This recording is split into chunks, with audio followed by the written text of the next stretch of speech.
In fact 2016 में supreme court में एक PIL फाइल करी गई थी इंडिया नाम को हटाने के लिए।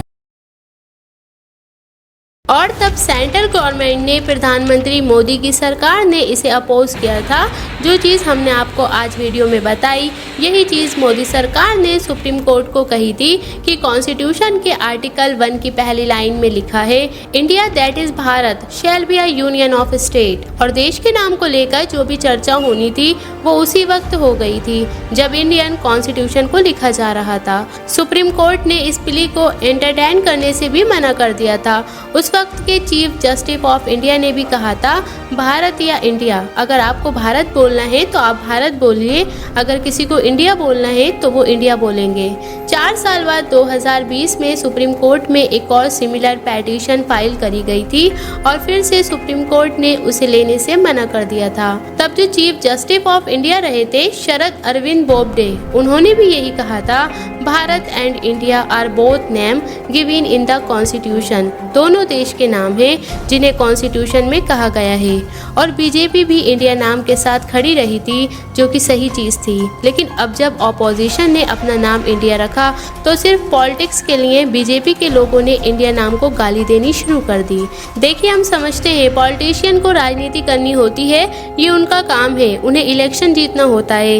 लेकिन ये लोग सत्ता के लालच में इतने पागल हो गए हैं कि उन्होंने देश के नाम को ही गाली देनी शुरू कर दी है। देश के नाम पर ही इन्होंने डिवाइड एंड रूल खेलना शुरू कर दिया कि लोगों को अभी तक बस हिंदू मुस्लिम में बांटते थे, अब लोगों को इंडिया और भारत के नाम पर भी बांटने लग जाओ, इसी चीज़ पर लोगों को लड़वाने लग जाओ। हम बीजेपी वालों से सीधा कहना चाहेंगे कि थोड़ी सी भी शर्म आती है तुम लोगों को कि देश के नाम को ऐसे बदनाम कर रहे हो, देश के नाम को गाली दी जा रही है। कोई भी बीजेपी सपोर्टर यहाँ पर अगर अपने मन में बहाने बनाए बैठे हैं कि नहीं यार भारत का नाम तो इसके पीछे कोई और वजह है, कुछ और रीज़न है, ये भारत नाम को प्रमोट करने के लिए, बेवकूफ़ मत बनाओ अपने आप को और जनता को। आज अगर अपोजिशन अलायंस का नाम भारत होता तो ये भारत नाम को भी गाली देना शुरू कर देते, बिल्कुल इसी तरीके से। इन झूठों पर अब एक नज़र डालते हैं जो झूठ फैला रहे हैं सोशल मीडिया में इंडिया नाम को बदनाम करने के लिए। फॉर्मर इंडियन क्रिकेटर्स और कमला पसंद के brand ambassador Virender Sehwag tweet करते हैं, it has been long overdue to get our original name Bharat back. इसका मतलब हमारा मूल नाम भारत वापस पाने में हमें बहुत समय लग गया है। वीरेंद्र सहवाग ट्वीट में लिखते हैं कि इन्हें बड़ी सेटिस्फैक्शन मिलेगी अगर देश को भारत करके एड्रेस किया जाएगा। सहवाग भाई, कभी कॉन्स्टिट्यूशन पढ़ा है या बस क्रिकेट ही खेला है? देश का नाम ऑलरेडी भारत है, इंडिया और भारत दोनों नामों को अडॉप्ट किया गया है। आप कहते हो कि इंडिया नाम ब्रिटिश की देन है। यही होता है जब व्हाट्सएप यूनिवर्सिटी के द्वारा अपनी खबरें पढ़ते हो तो किताबें पढ़ा करो, व्हाट्सएप यूनिवर्सिटी का प्रोपोगंडा नहीं। आप खुद देख लो दोस्तों, जिनके आप इतने बड़े फैन हैं और आपको लगता है कि ये देश के लिए खेलते हैं, ऐसे लोग देश के लिए नहीं खेलते, सिर्फ पैसों के लिए खेलते हैं। और प्रचार भी किसका कर रहे हैं? गुटके का। सच तो ये है दोस्तों, भारत की तरह है इंडिया नाम भी हजारों साल पुराना है। ऋग्वेद मंडल 1 सूक्त 35 श्लोक 8 में सप्त सिंधु का जिक्र देखने को मिलता है। इसका मतलब है 7 रिवर्स या 7 सहायक नदियाँ सिंधु नदी की। अब बात कुछ ऐसी है कि ओल्ड पर्शियन भाषा में सिंधु को हिंदू करके प्रोनाउंस किया जाता है। ज़ोरेस्ट्रियन लोग, जिन्हें हम इंडिया में पारसी करके बुलाते हैं, वो पर्शिया से आए थे, यानी आज के दिन के ईरान से, और वो अपनी होली किताब में सप्त सिंधु को हप्त हिंदू करके मेंशन करते हैं, यानी आज के दिन के ईरान से, और वो अपनी होली किताब में सप्त हिंदू को हप्त हिंदू करके मेंशन करते हैं। यहाँ पर ये नदी को रेफर नहीं कर रहे थे, बल्कि इस पूरे जियोग्राफिक एरिया को रेफर कर रहे थे जो सिंधु नदी का बेसिन था। और ये बात है आज से 3000 साल से ज्यादा पुरानी है, 1200 BC की है। साल 516 BC में पर्शियन आकिया मैनिट्स डेरियस 1 के अंदर सिंधु वैली पर विजय हासिल कर लेते हैं। आर्किमिडीज उस अंपायर का नाम था जो पर्शिया में उस जमाने में हुआ करता था, और डेरियस वन इनके राजा थे। जो ग्रीक लोग हैं उन्हें हिंद की नॉलेज मिलती है इन्हीं आर्किमिडीज से, और इनकी बोली में जो एच की साउंड है वो प्रोनाउंस नहीं करी जाती, तो एच नीचे गिर जाता है और सिंधु बन जाता है। इंदस ग्रीक हिस्टोरियन हेरोडोटस की राइटिंग इसमें मेंशन किया गया है कि इंदस नदी में कैसे ढेर सारे क्रोकोडाइल्स हुआ करते थे, और इसी में इंडिया और इंडियन को भी मेंशन किया गया है। इस किताब के 127 पेज पर लिखा है, there are many Indians nation non speaking the same language, some of them are nomads some not. मतलब कई भारतीय राष्ट्र हैं, कोई भी एक भाषा नहीं बोलता है, उनमें से कुछ खानाबदोश हैं, कुछ खानाबदोश नहीं हैं। जब तक 3rd सेंचुरी BC में मैसेडोनियन राजा अलेक्जेंडर इंडिया को इन्वेट करते हैं, तब तक इंडिया शब्द का ऑलरेडी इस्तेमाल किया जाने लग रहा था। इंडिया शब्द का उस रीजन को डिस्क्राइब करने के लिए इस्तेमाल किया जाता था जो जियोग्राफिक एरिया इंदस नदी के पार था। मेगास्थीन्स और ल्यूसन की राइटिंग में भी इसका मेंशन देखने को मिलता है। 1st सेंचुरी AD के अराउंड मिडल पर्शियन में जो स्थान का सफिक्स है उसे ऐड कर दिया जाता है। स्थान का मतलब बेसिकली एक रीजन या कंट्री होगी, और यहाँ से शब्द बनता है हिंदुस्तान। साल 262 AD में नक्श रुस्तम की इंस्क्रिप्शन में दोनों का मेंशन किया गया है, हिंदुस्तान और इंडस लैंड।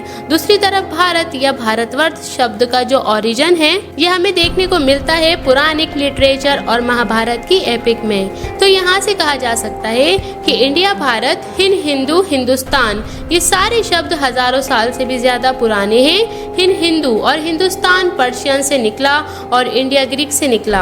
और अगर वीरेंद्र सहवाग जैसे लोगों को यहाँ पर इस बात से प्रॉब्लम होती है कि ये शब्द फॉरेनर्स के द्वारा दिया गया है, तो इस केस में हम कहना चाहेंगे कि हिंदुस्तान शब्द का यूज करना बंद कर दो। अपने आप को हिंदू बुलाते हो, हिंदू भी मत बुलाओ, क्योंकि हिंदू शब्द भी फॉरेनर्स के द्वारा दिया गया है। और ये क्रिकेट क्यों खेल रहे हो? ये तो ब्रिटिश के द्वारा दिया गया गेम है भाई। और जो स्कूल आपने शुरू किया है इंटरनेशनल स्कूल, उसमें इंग्लिश क्यों पढ़ा रहे हो? इंग्लिश तो फॉरेन भाषा है। एक्चुअली में ये कोट पैंट पहनकर क्यों खड़े हो? धोती कुर्ता पहन के खड़े हो? कोट पैंट भी तो फॉरेनर्स की ड्रेस है। हमारी 2 रिक्वेस्ट हैं यहाँ पर कमला पसंद के ब्रांड एम्बेसडर से कि पहले तो सहवाग भाई ये सरोगेट एडवर्टाइजमेंट करना बंद कर दो गुटके की। देश की इतनी ही चिंता है तो देशवासियों की चिंता करो। पैसे के लालच में आकर ऐसी हानिकारक चीजें नहीं बेचो देशवासियों को। दूसरा, अगर आपको भारत नाम यूज करना है तो आजादी से करो, किसी ने मना नहीं किया। भारत इंडिया का one of the official name है, लेकिन देश के दूसरे ऑफिशियल नाम के खिलाफ नफरत मत फैलाओ। याद करो जब आप इंडिया की जर्सी पहनते थे, बड़े बड़े लेटर्स में इंडिया लिखा होता था। क्या आपको शर्म आती थी वो पहनने में मैच के दौरान? क्रिकेट की फील्ड पर जब आप बैटिंग करते थे और करोड़ों फैंस स्टेडियम में इंडिया इंडिया करके चिल्लाते थे, क्या आपको उस टाइम बुरा लगता था इंडिया नाम सुनकर? अगर आपको सही में बुरा लगता था इंडिया नाम सुनकर उन ईयर्स में भी, तो आप मत इस्तेमाल करो इंडिया, मत इस्तेमाल करो हिंदुस्तान, अब भारत इस्तेमाल करो, आपकी मर्जी। लेकिन अगर बुरा नहीं लगता था तो क्या ज़रूरत है इंडिया नाम के खिलाफ नफरत फैलाने की? बाकी हम सब के लिए इंडिया हो, भारत हो या हिंदुस्तान हो, ये सब देश के प्यारे नाम हैं और कोई भी एक दूसरे से बढ़कर नहीं है। यही वजह है कि हम कहते हैं हिंदुस्तान जिंदाबाद, हम गाते हैं सारी जहां से अच्छा हिंदुस्ता हमारा, हम कहते हैं जय हिंद जय भारत, और हम कहते हैं आई लव माई इंडिया। हर सच्चा भारतीय कभी भी इन नामों को लेकर एक दूसरे से लड़ेगा नहीं और किसी भी नाम को बदनाम नहीं करेगा। ये पूरी डिवाइड एंड रूल की कंट्रोवर्सी जो फैलाई गई है देश में, इसके पीछे एक वजह तो पॉलिटिक्स है, लेकिन हमारी राय में एक दूसरी वजह डिस्ट्रैक्शन भी हो सकता है। जिस समय के अराउंड ये कंट्रोवर्सी उठी थी, एक रिपोर्ट को पब्लिश किया गया था the Gardiner and financial time अखबारों में। एक नई रिपोर्ट थी अडानी ग्रुप के ऊपर, जिसमें एलिगेट किया गया है कि गौतम अडानी के भाई विनोद अडानी के फिर से कैसे शेडी लिंक देखने को मिले। एक ताइवानी नेशनल लिंक से और एक चंग चुंग लिंक से और एक UAE नसीर अली शबान अली से। इन एलिगेट शेडी लिंक की डेट 2007 और 2014 तक भी जाती है, जब जब डायरेक्टोरेट ऑफ रेवेन्यू इंटेलिजेंस के स्कैनर के अंदर ये आए थे।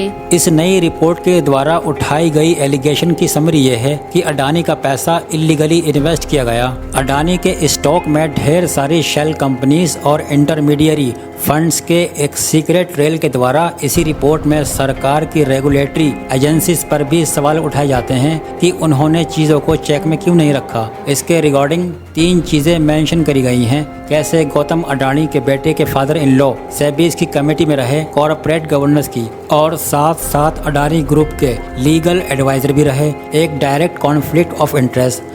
दूसरा, इस साल मार्च में farmer SEBI chairman UK Sinha को एनडीटीवी का नॉन एग्जीक्यूटिव चेयरमैन अपॉइंट किया गया। और तीसरा, कुछ सवाल जो अपोजिशन लीडर राहुल गांधी ने पार्लियामेंट में उठाए थे, क्या प्रधानमंत्री की फॉरेन विजिट का बेनिफिट अडानी को मिला और क्या इसके बदले चुपके से इलेक्टोरल बॉन्ड के द्वारा बीजेपी को पैसा दिया गया। तुम मुझे चंदा दो, मैं तुम्हें धंधा दूंगा वाला जो मॉडल है। हम बहुत ही मेहनत से ये वीडियो बनाते हैं, आप लोगों से रिक्वेस्ट है प्लीज हमारे चैनल को ज्यादा से ज्यादा सब्सक्राइब करिए और ऐसे ही ज़बरदस्त इंटरेस्टिंग नॉलेज के लिए बने रहिए हमारे YouTube channel AK knowledge year पर। तब तक के लिए टेक केयर।